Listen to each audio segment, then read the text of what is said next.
government set out for a course in our democratic journey. And in that, one of the key features was different reform initiatives, particularly that of constitutional reform and electoral process reforms. Some of those reforms have already been adopted, which did not need any referendum or any other provision, so to say. But the important reforms that constitute constitutional reforms will undergo a referendum. And eventually, therefore, the 13th parliamentary election is not only an election of the parliament, is also going to be a referendum using two different ballots on the same day. So that's the context. For our international friends, I'll give a brief overview of what Bangladesh is. People who are here for the first time, it is a country with nearly 180 million people, with an area of 147,570 square kilometers. We have 8 administrative divisions in the country and 64 districts, administrative districts. Our municipal areas include 12 city corporations and 330 municipalities. The country is divided into 300 parliamentary constituencies. So there are 306. Tomorrow, we are going to hold election in 299 of them. One had to be dropped because of the demise of a candidate as per law.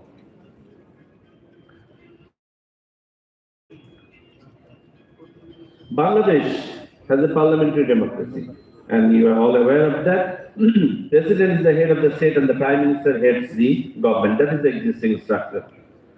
It has a unicameral parliament. By the way, the referendum also includes the bicameral structure. As the Chief Election Commissioner has already indicated, we have 350 seats in the parliament. That includes 50 seats reserved for the women. And tenure of the parliament is 5 years. Our system is that of first past the post. It is a multi-party democracy, and each MP, member of parliament, is elected from its relevant constituency. The 50 female candidates are elected as of the provision that exists today by the 300 other members. Right.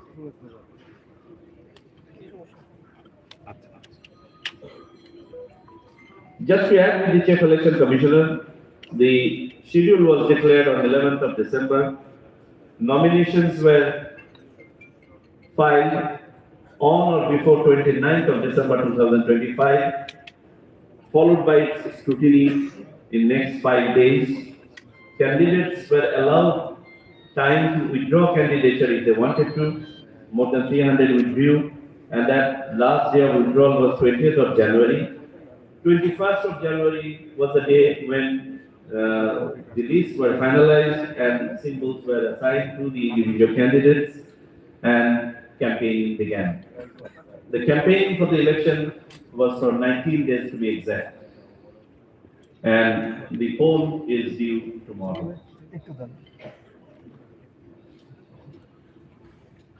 We have approximately 128 million voters.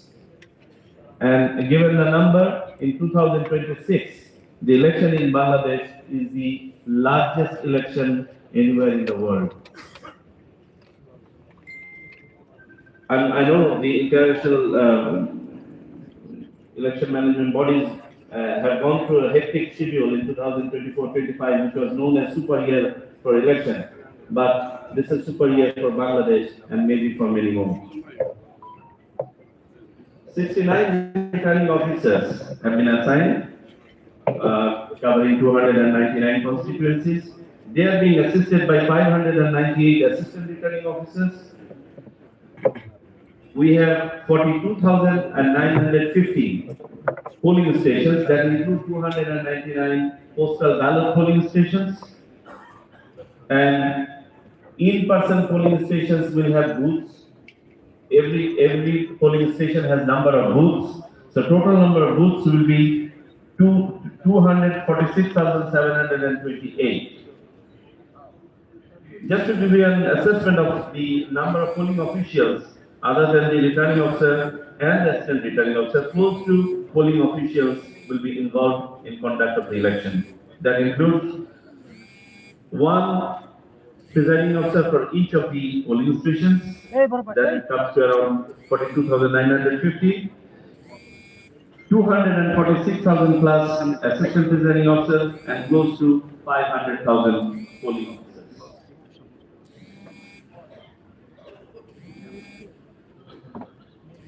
To give you a little bit of breakdown of the candidates, a total of 2,028 candidates are participating in 299 constituencies. That include 81 female, around 4% to be exact. And of these 2,028 candidates, majority are from political parties. 50 political parties are participating in this. Around 1,750 from political parties and rest independent candidates are participating in the election. Ladies and gentlemen, the legal framework for election process in Bangladesh includes the constitutional provision, election-related laws and rules, administrative laws and rules, and other relevant laws and rules as it exists today. If you have, particularly members of the electoral management bodies, if you have interest in knowing, I would refer you to the representation of the People's Order of 1972, which has been amended up to 2025, political parties registration rules of 2008, conduct rules for political parties and candidates corrected up to 2025, independent candidates rule of 2011, reserved seats for Women Election Act of 2004, Constituencies Act of 2021 amended or rather corrected up to 2025, and Election Officers Special Provision Act of 1991 amended in 2025. Besides, for the officials of the Election Commission conducting the election, there is a rule called Election Conduct Rule amended up to 2025. For the observers and media personnel, both from home and abroad, we have guidelines. And these guidelines are given in booklets. I have those in hand. I'm sure you are in possession of this. If you are not, I request you to collect one from our colleagues here. Okay. These guidelines are rather unchanged for people who have participated before. Only that there have been few amendments related to covering different areas related to staying inside the polling station.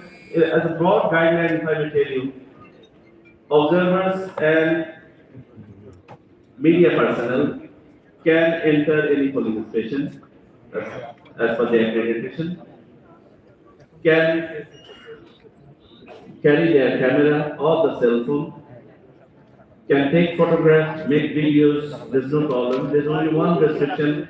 Inside the polling booth where the voters are casting their vote, you can film, but you cannot interview somebody and you cannot telecast live. Those are the two limitations. Otherwise, you can go anywhere, carry your camera and take pictures. You can interview people waiting in the queue, there's no problem. You can make live telecast from there, there's no problem. Okay. To talk a little bit about Election Commission, the Commission is sitting right here. It's composed of 5 members, headed by the Chief Election Commission.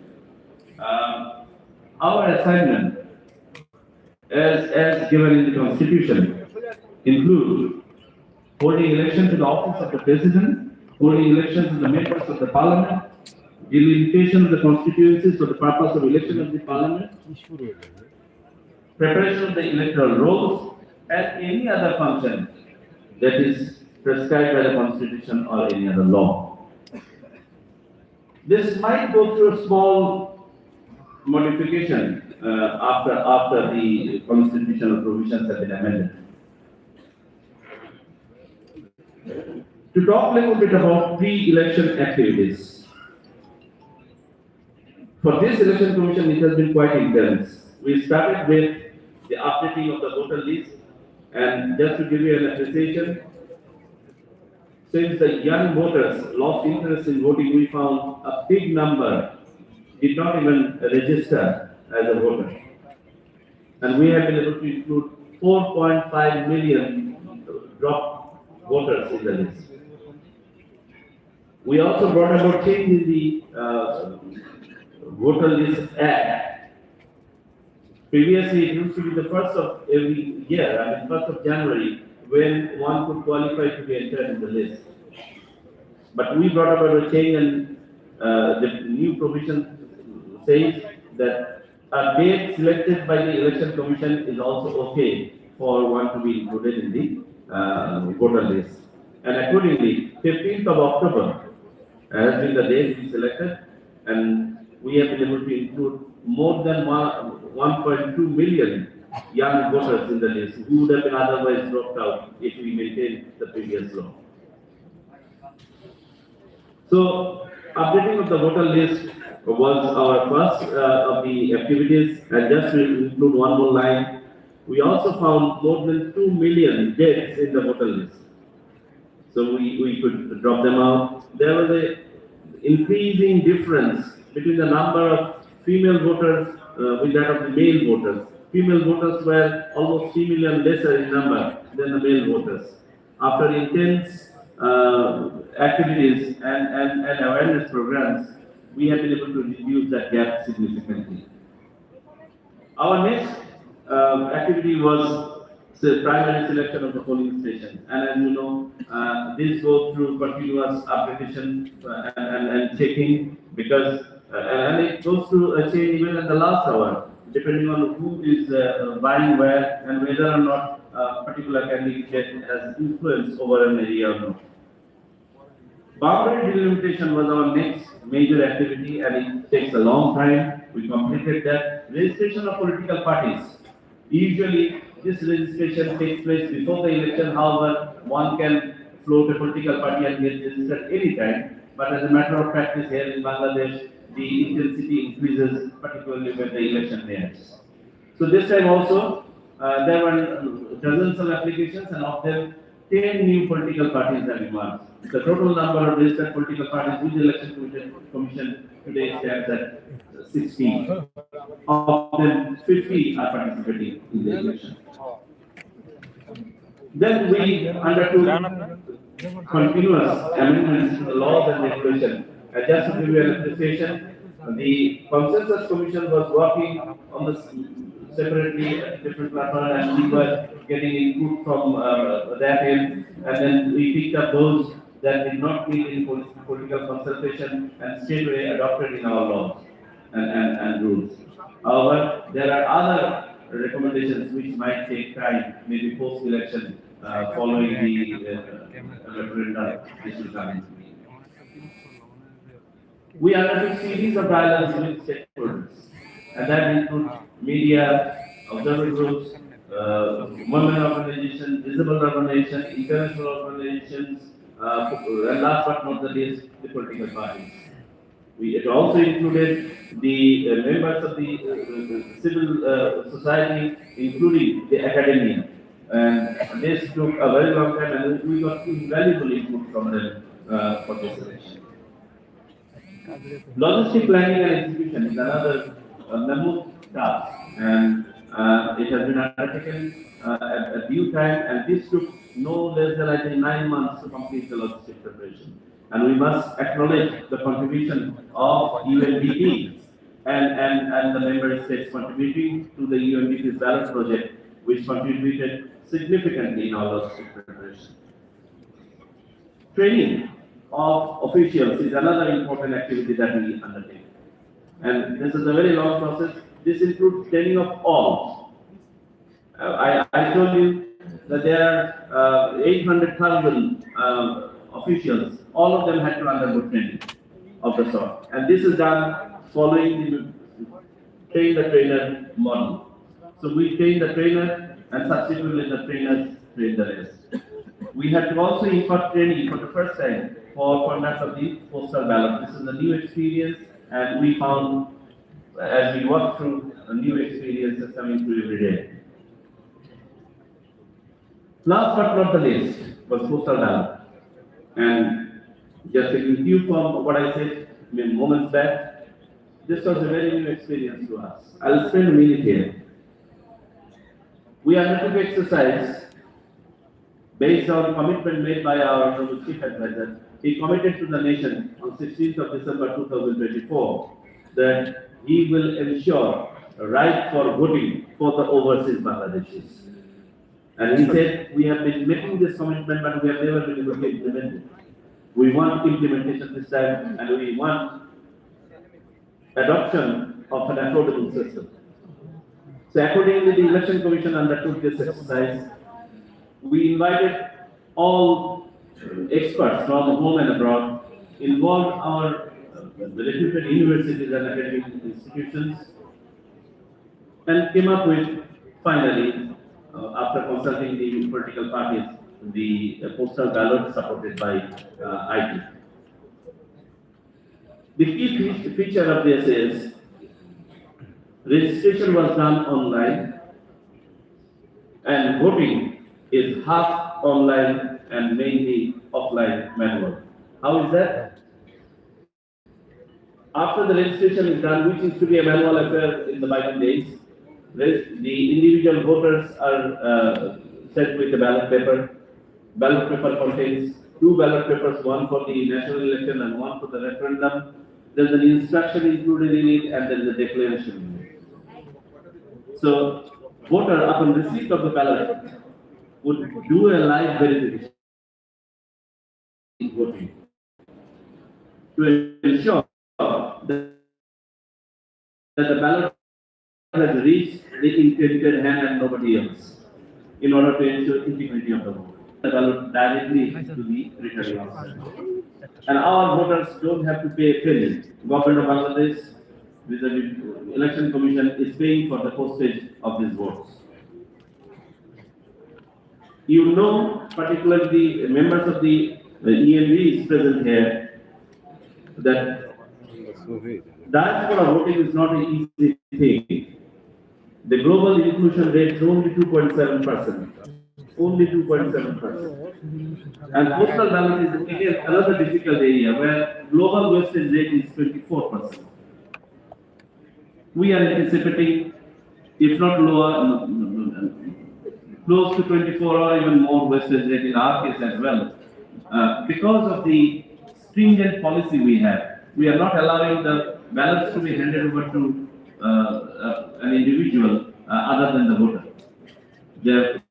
There were occasions, even in this time, we found particularly in Midwest, where our voters live in camp-like environment, where 50, 100 people stay in one place. So the postal department sometimes delivered all 50 ballots in one place, and that created some confusion, and we stopped immediately. We said no, it has to be handed over to the individual. For this, some of the voters may never receive their ballots. And we can see it online, we can track the number of the ballots, and we can see there's a wastage. Anyway, coming back to the management of the postal ballots, majority of the ballots are already returned to the returning officers. Close to 900,000 ballots of 1.5 million ballots have already been received by the returning officers. We are hoping a big number will go today and up to 4:30 tomorrow, which is the cutoff time for receiving the postal ballot. Any ballot coming after 4:30 tomorrow, which is the closure time for in-person voting as well, that ballot is not going to be accepted. If you have any questions on this, I can highlight subsequently. Okay. How the voter list look like? I'm sure it will be difficult for you to see from there, but just to give you an appreciation, this is the voter list that is with the polling officials. It contains the picture of the voter, the details of the voter, and the voters who have applied for postal ballot, those are marked with watermark on top, so that the individuals who have registered for postal ballot do not show up in person for in-person voting. They are not allowed for in-person voting. Okay. Just a little bit about the arrangement in the polling station. Our polling stations are usually secondary or primary schools or colleges. It also includes some of the cyclone centers, particularly in the coastal areas. Very few other facilities. There will be one or two temporary polling stations as well. Each of the polling stations has an area where voters can queue up, generally a small field. Polling stations include at least 6 polling booths or more, depending on the number of voters in that particular polling station. Average voters in a polling station is around 3,000. 3,000. It could be a little more, little less. Around 5,000 each are only dedicated for the male and female, where practicable. Where male and female, polling stations are in one place, the female booth is separated from the male booth, in order to cater for the cultural realities of the country. Okay. Every polling booth, I told you, if I may recall again, the polling station has one presiding officer. So there is one presiding officer for every single polling station. Now, if the polling station has 6 booths, every booth will have an assistant presiding officer and 2 polling officers. So in every booth there will be 3 polling officials. Besides the polling officials, every booth will have polling agents deputed by the candidates, contesting candidates. Now this is where we sometimes find that some of the candidates may not be able to rally as many or marshal as many agents. That's up to their capability. But generally speaking, all the major contestants have their agents present. Okay.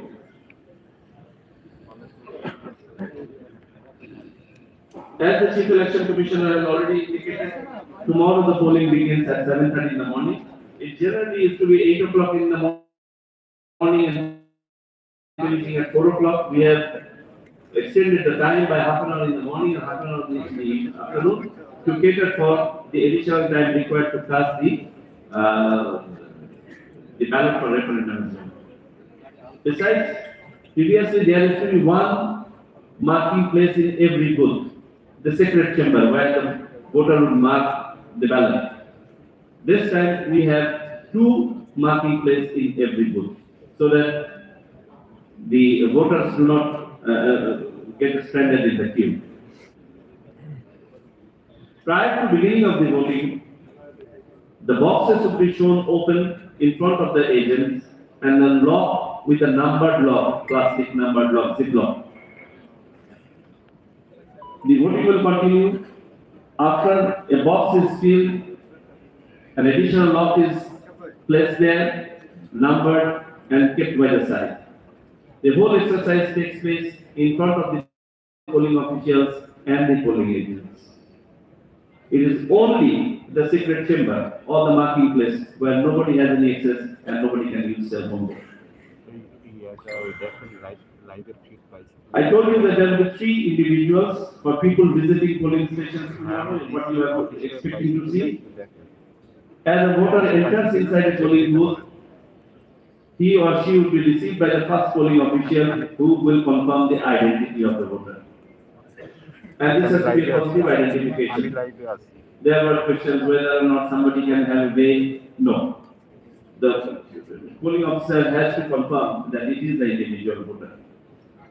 And then the next polling officer will, loudly utter the name of the voter. Agents will confirm. Usually agents are local guys, they know most of the people. They will also confirm from their list that yes, it is the voter, and a indelible in will be marked on any of the fingers of the voter. Subsequently, the assistant returning officer will issue two ballots. And on the ballot, on the counterfoil of the ballot, the individual voter either has to sign or put a thumb impression. And on the back of the ballot, original ballot, the assistant returning officer will put a seal, numbered seal, and put his initial. That's how the integrity of the ballot is ensured. That anyone, attempting to do a forgery and placing a fake ballot will not go through. Okay. So that's the activity in the voting area. Counting. The counting of the vote begins immediately after the polling has been concluded. There will be some polling stations where you could have waiting queue even after 4:30. If that is the case, as per law, all the voters within the enclosure will be allowed to. Both ballots are being dropped in the same box by the voter. So when the counting begins, you offload the boxes, segregate the white in one side and pink in one side, and start counting. The reason for this is, if you allow the national election to be counted first and the ballot for the national election to be counted first, you will find most of the agents leave the room before you start the counting of the pink ballots. And if you do other way around, there will be hue and cry as if the result is being delivered. Except maybe few centers from where it takes a little longer travel time. And usually here in Bangladesh, you will find our brothers in media, they will come to know first because our declaration takes place a little late. The presiding officer gets the result sheet signed by the agents and it is declared at the center. It is hung in the center. A copy is hung in the notice board right there. Everybody can see. So it is now a public document. People can, give it away, and eventually they do. But for election commission to declare, it has to go through two other stages. The result from the presiding officer is handed over to the assistant returning officer. Assistant returning officer then makes an online entry of it, uploads the result sheet, the copy of the result sheet online. Returning officer endorses it, and only then the election commission officially declares it. But however, assistant returning officer in his office also makes one declaration. So unofficial results keep coming in quite early. Official results take equally a little time. There's another phase that is called compilation of the result. Result of each of the centers, say every constituency includes, say close to how many? 150 centers, polling stations. So 150 polling stations have been declared individually, but there is a requirement to compile the result next morning, where returning officer in presence of the candidates or their agents will compile the result in a separate form and get it signed and sign it himself. That becomes the final official document based on which the gazette is published by the Election Commission.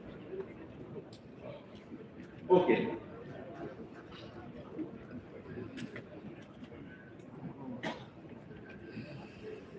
To talk a little bit about electoral dispute management, I'll just be very brief on this. This is a High Court bench dedicated for the purpose, and it has already been formed.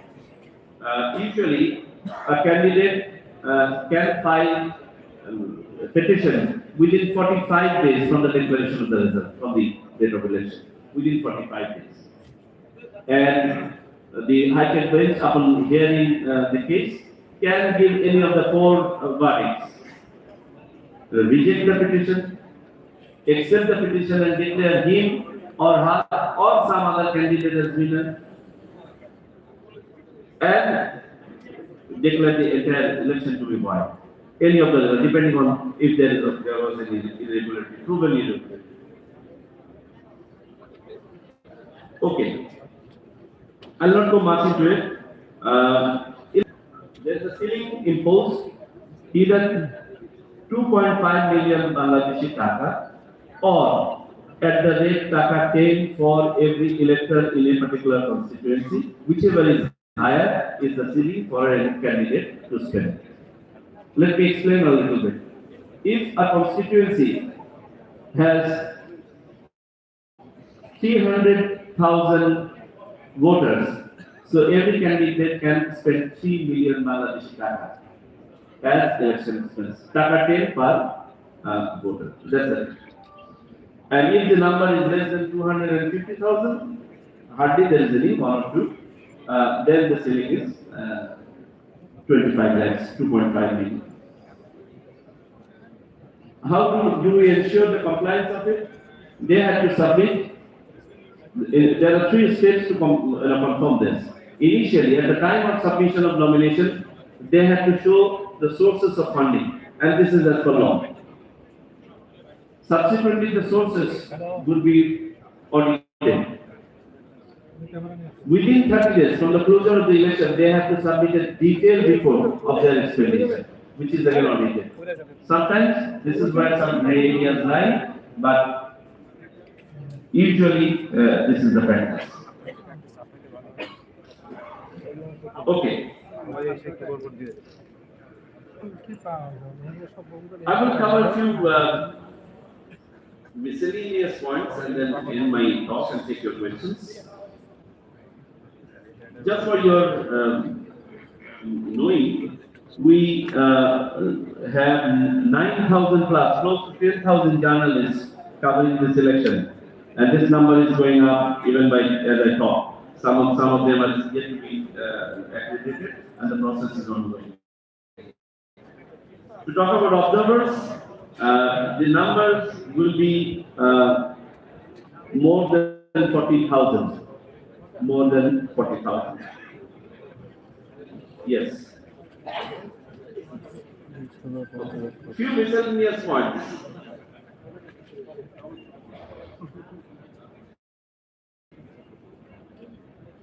Security.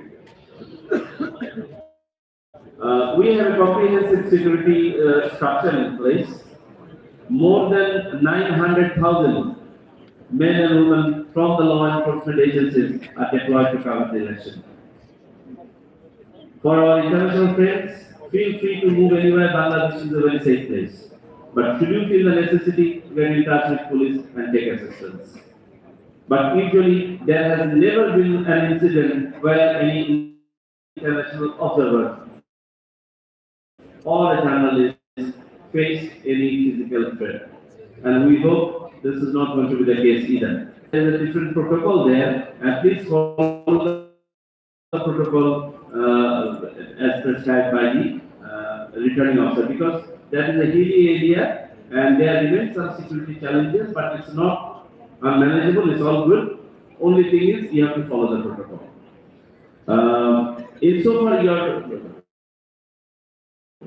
movement is concerned, feel free to move anywhere as per your accreditation, and you will be entertained there. You can stay for as long as you want. Let me stop right there and take questions if there is any. Thank you.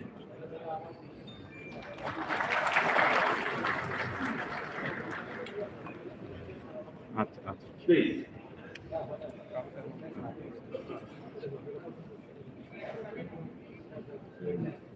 Any questions? Yes, please. At the mic development.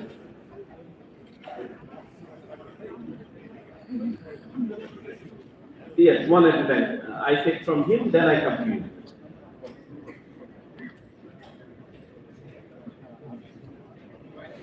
Oh, go ahead. If you are loud enough like me.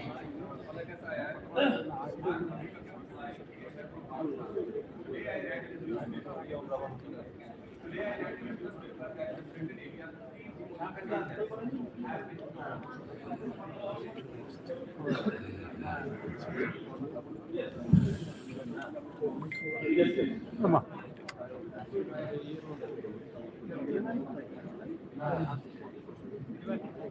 I guess. Yes. I'm Habib Akram.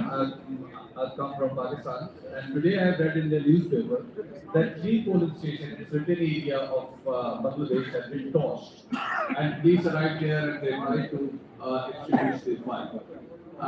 Do you think that all the polling stations which you have mentioned, like plus minus 45,000, they are safe enough as you claim that Bangladesh is safe, and even your polling stations have been torched? Okay. Okay. This is a very isolated area, and you know there are elements who have their vested interests to create panic and to maybe better. I mean, they might have different agenda. This happened in a district called Metro. I had a word with the deputy commissioner last week, and it's not the way it came in the newspaper. There was cloth-like object in an open window, tried to torch it, but the guard and the school immediately put it off. There was no major damage, and the center is fine. But however, we don't rule out the possibility. We don't rule out the possibility of such activities, and that's why we have warned all our returning officers and law enforcement agencies to be careful, particularly tonight.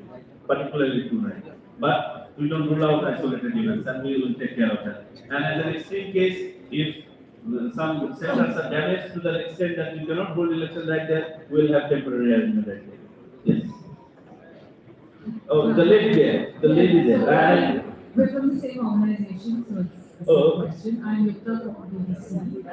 You just laid out in great detail the efforts you've taken to make sure that this election is considered freely, fair, and legitimate. But aren't you worried that there is a shadow cast of the election and key party is effectively not being allowed to contest the election?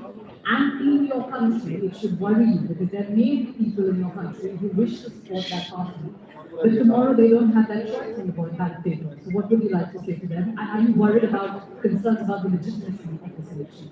I think I answered your question in my opening talk when I set out the context. The context of this election must not be forgotten. This country suffered from a democratic deficit for a decade and a half. And over this decade and a half, the youth who have reached into their mid-30s even have never been allowed to vote. So we are going through a transition where people involved in conduct of those kind of physical elections and taking away people's democratic right are facing legal procedures. And because of that, some entities are barred from election. But that in no way going to lower the turnout. You'll see tomorrow. Thank you. So you would justify that ban? You think it is okay? No, this is what I'm telling you that this is the context.